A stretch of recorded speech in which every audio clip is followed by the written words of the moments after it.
But look, what we gonna do? We gonna jump to one more topic because me being a LeBron fan, I want to know, did LeBron take that '07 team to the finals on his back? I'm gonna let you have it first, and I'm gonna finish. So no, I don't. I think it's disrespectful. So from a basketball standpoint, there's several different ways you can build a team. Some teams are built around defense. Some teams are built around offense. Some of them are kind of like, a mixture. That Cavs team was built on defense. So first off, let's talk about it. It was the fourth rated defense in the league, right? So when you get to the finals, everybody say, "Oh, LeBron James drug a bunch of bums to the finals. It shouldn't be held against him." I disagree with that. I think that's crazy. So first off, let's start with, did they do their jobs? Okay, they came to the team to play defense and lock teams down. The Spurs averaged 98 points per game throughout the regular season. In that series, that Cavs defense held them to a game where they scored 85 points, 75 points. That's 23 points below average. And then they had an 83, and then one time the Spurs scored over their average with 103 points, right? They held Duncan to 10% below his field goal percentage. This is Tim Duncan we talking about, right? The greatest power forward of all time. Manu Ginobili, they held him to 37%. So when you say he was by himself, we keep forgetting that sometimes teams are built off of defense. One of the formulas that's been used in basketball to make deep playoff runs, we're going to lock you up, and we got a guy who can go for 30. So if we keep the game close, we got him, y'all don't. LeBron James was supposed to be the we got him, and y'all don't. But what did LeBron James do? I'm glad you asked that question. Let's talk about it. He didn't show up. If LeBron played LeBron caliber, just be average, they easily win 2 of those games. If he is a little bit above average, they win at least 3, right? At least. So what did LeBron do? He shot 10% below his field goal percentage. His points went from 27 points per game to 22. So that's a 5-point drop-off. Not only that, he had 23 turnovers to 27 assists throughout those finals. So who didn't do their job? Was it LeBron James that didn't do the job? Or was it the teammates that didn't do his job? Because a lot of people, what they want to do, they want to talk about, all-star appearances, this or that. They don't want to look at basketball team construction, right? I guarantee you, if I would have told you at the beginning of that series, and I know you would have, I would have said, hey, 3 of the games, the Spurs are going to score at least 13 points below their average. You're going to be like, oh, we got this. Not only that, they beat the Spurs from the regular season. What happened was LeBron James was young. And that's the thing that I hate. I hate the fact that when LeBron James fails, we have to tear down his teammates like they didn't do their jobs. That's not what happened. What it was is LeBron James was a young player in the league. His jump shot wasn't there yet. The Spurs said, well, this is what we're going to do. We're going to force him to shoot jump shots. We're going to take away the paint. And when he couldn't get to the paint, he didn't know what to do.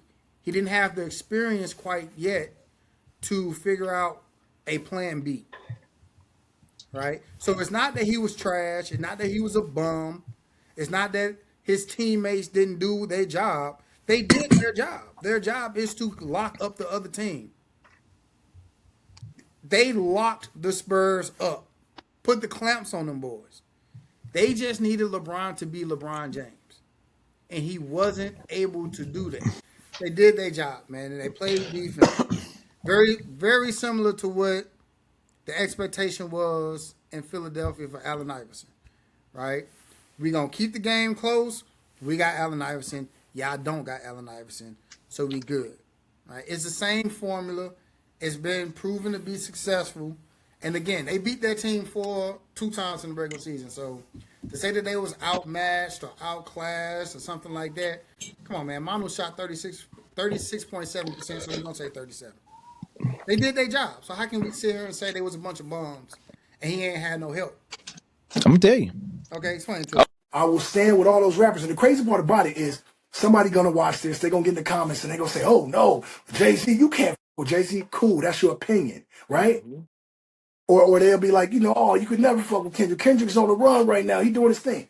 Cool. Let the rappers that y'all defending say that. You know what I'm saying? Because they know in their heart of hearts what I do. And rappers do not want no smoke with an angry Chuck. And when I say angry, I don't mean when I say angry, I don't mean I'm gonna see you in it's on site. I mean like if we going bar for bar, if we get to it, I'm gonna wipe you down. I'm gonna wipe you down. Okay, I'm gonna go here. Okay, I'll give you the fact that in the first game of the finals, I think LeBron had like 13 or 14 points. He wasn't even the leading scorer on the team. Daniel Gibson was, and he had 16. Booby. But for the next 3 games, he had like 24, 25 a game, which is under his little average of 28. But I'm not going to give you that because in the series before he played against Detroit, when he dropped 48 in the last, 22 in the fourth quarter, we weren't saying he was young, were we? No. Exactly. So I can't give you that in the finals. But this is the thing, though. The finals is different, though. The finals is different. That's a like everybody does that in the finals. Every superstar does that their first finals. Not all Mike did it too. Mike did what? Mike did it a little bit too. He had a little bit of fall off too. You are crazy. I said he had a little bit of a fall off. I ain't say he fell off. No, his numbers He had a went little up. bit. His numbers went up. We'll talk about that next time. But 91, that's when Michael Jordan averaged, was it 38, 30 assists per game? Yeah, that's when he's playing point guard. Yeah. Yeah, no, he ain't off. But like I said, we'll talk about that later. We'll talk about that another time. So let's go to like the Cavaliers were 50 and 32, second in the NBA, right? Mm-hmm. Had a good season, but like you said, LeBron was the only one averaging almost 30. The next person didn't average over 14. So like they were a defensive team, just like that Sixers team was. Exactly. They went as far as Allen Iverson took them. So basically, to beat the Cavaliers that year, all you got to do double LeBron. Like you said, he didn't have a jump shot yet. Mm-hmm. His mind wasn't all the way there yet. Right. So, you know what? I give you that. But, like I say, LeBron still carried them to the finals with the points. He put all them points on his back. He did. He carried them, averaging 30 a game. He carried them to the finals. Yeah, they locked it down. Mm-hmm. He carried them to the finals. But you can tell when he got to the finals and then points started to go down, they started losing. Like nobody cares if you beat us in the regular season. The regular season and the finals is 2 totally different games. 100%. 2 totally different games. And we got Mano, Tony Parker, Tim Duncan, that big three. The big three came to play. But even though you shut them, huh? One of the big three came to play. Hey, Tony Parker had Tony, and that's the thing. So if LeBron James cancels out Tony Parker on the offensive end, mm-hmm. the Cavs win the series. Yeah, Tony Parker was the one. Like he had 30, 28, 17, and Manu Ginobili had 27 in the game 4.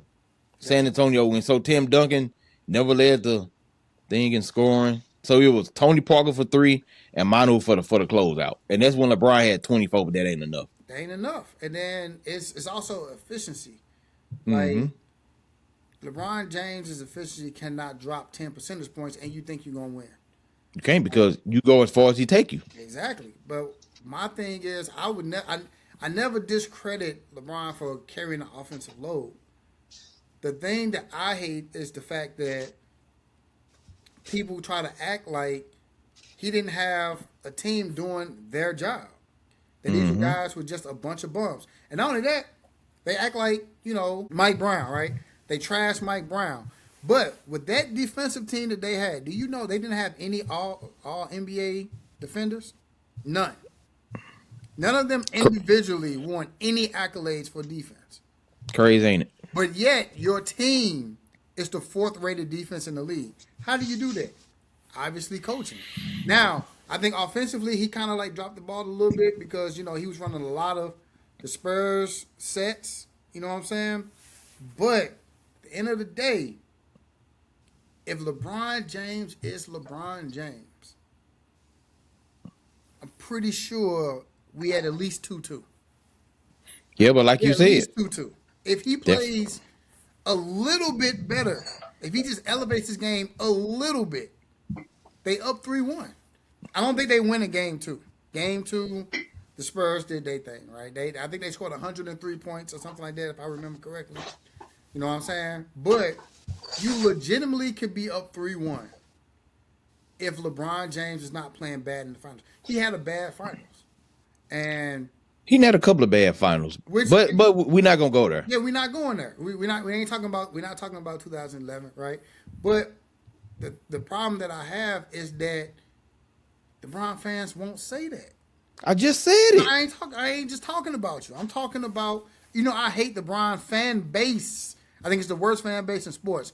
And my thing is, instead of saying, hey man, look, Brian was 22 years old. 24. Yeah, He had a bad 23, run. 20. Yeah. Yeah, it's right there for you. But instead of bringing it on LeBron James, saying, hey man, he was just young. He hadn't developed that jump shot yet. He didn't have the experience. And the Spurs took advantage of it. They did. There's nothing wrong with saying that. But because of, I guess, the overly emotional connection that the majority of the fan base has, they can't say that. They have to say, oh man, nah, look at these bums. Look who the Spurs, like look at the Spurs big three. But they don't want to talk about what did the big three do. It was a big one. Because those bums that y'all are talking about, those guys who was no help that y'all talking about, literally did their job defensively. They did what they were supposed to do. If you average a 98 points per game and you get held to 75 and you still win, you can't put that on them bums, as you call them. Why are they only scoring 75 points? Because of them bums. Why they scoring 85 points instead of 98? Because of them bums. Right? They did their thing. They did what they were supposed to do. So I just hate that aspect of it.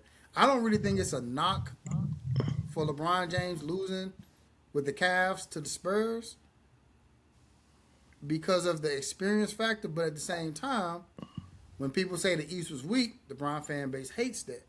Okay, cool. So let's just say let's say they was equal for the sake of this argument, because I don't think either one of us believe the East was as good as the West. But just for argument's sake, if you're going to argue that the East wasn't weak and he made it through all of those teams, then why when he get to this team, he can't score no more?